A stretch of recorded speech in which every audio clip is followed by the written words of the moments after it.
Interior കളറാക്കാൻ കലക്കൻ പ്രോഡക്റ്റുമായിട്ടാണ് ഹോം ടെക് സൊല്യൂഷൻ സ്റ്റുഡിയോ ഇപ്പോൾ നിങ്ങളുടെ മുന്നിലിരിക്കുന്നത്. അതെ, ട്രെൻഡിങ് ആയിട്ടുള്ള UV marble roll 4x10 40 square feet coverage വരുന്ന ഈ UV marble roll water resistant, termite proof and self adhesive ആണ്.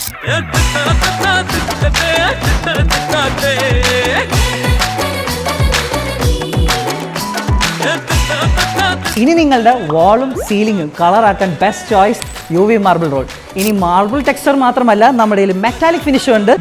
ഗോൾഡ്, ഷാംപെയിൻ, അതുപോലെ തന്നെ കോപ്പർ. 3 mm തിക്നെസ് വരുന്ന UV മാർബിൾ ഷീറ്റ്, അതും 8x4 32 സ്ക്വയർ ഫീറ്റ് കവറേജ് വരുന്ന fire proof, water proof, termite proof വരുന്ന പല കളക്ഷൻസും നമ്മുടെ അവൈലബിൾ ആണ്. ഞെട്ടിക്കുന്ന റേറ്റിൽ വെറും 899 റുപ്പീസിന് ഹോം ടെക് സൊല്യൂഷനിൽ UV മാർബിൾ റോൾ അവൈലബിൾ ആണ്. ഇനി നിങ്ങൾ ഒരു ഇന്റീരിയർ ഡിസൈനറോ കോൺട്രാക്ടറോ ആണെങ്കിൽ ബൾക്ക് ക്വാണ്ടിറ്റിയിൽ ഹോൾസെയിൽ റേറ്റിൽ നമ്മുടെ ഇന്ന് പർച്ചേസ് ചെയ്യാം. അപ്പോൾ വൈകിക്കണ്ട, വേഗം തന്നെ ഹോം ടെക് സൊല്യൂഷനിലേക്ക് ബന്ധപ്പെടുക.